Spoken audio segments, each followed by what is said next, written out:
Gino Kenny. That's correct. I'll be sharing time with Deputy Boyd Barrett as well.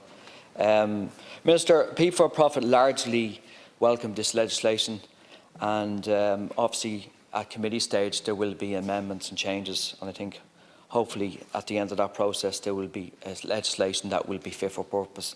And obviously this is 7 years in the making, and even beyond. I mean, there's some references even that go back far as back as 140 years in relation to lunacy laws, so it shows you how kind of antiquated this legislation is. And it's the more I read it, the more it's a very, very complicated piece of legislation, and obviously there is legal, moral and ethical kind of questions that it throws up, and they have to be answered in relation to the issue itself. And I think at the heart of the debate is that we need to get away from a very paternal way of healthcare, particularly around mental health, and have a system of a person-centred health system where the person is at the centre of decisions.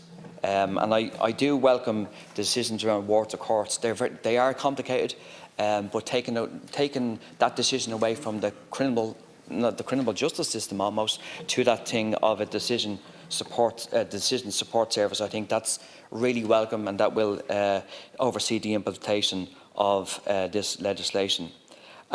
Just in relation to Deputy Cairns' observations, I was listening intently in relation to huge amount of concerns, and I think they should be taken to account in relation to some campaigners that have said there is serious concerns around involuntary detained persons under the Mental Health Act.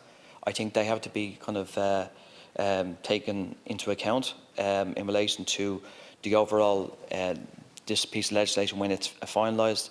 So I think there's still a long way to go, Minister, in relation to where this bill will end. My understanding that this legislation has to be essentially finished in the next 4 weeks, and obviously, you know, at committee stage, I think there will be a lot of amendments to kind of to address some of the issues that have been said here.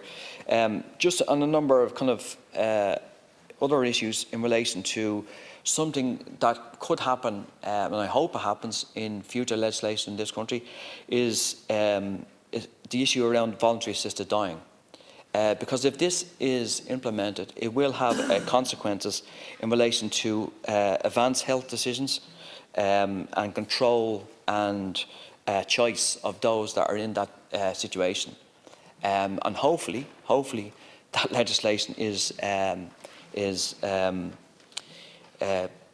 legalised and implemented in this country in the very near future. So, Minister, again, this is a very, very complicated area of legislation. I'm the first person to say it's probably out of my remit. Some of the stuff, you know, I'm probably, you know, not qualified to, you know, to address some of the issues. I am a legislator after all. I am elected here from the people from Dublin Midwest to give an input, to have a say. I'm obviously a voice for campaigners in relation to this issue. So obviously we're kind of as a conduit to say, look, there's certain things that we have kind of concerns about, but hopefully them concerns can be addressed at committee stage, and at the end of that process there will be a legislation that's fit for purpose. Thank you.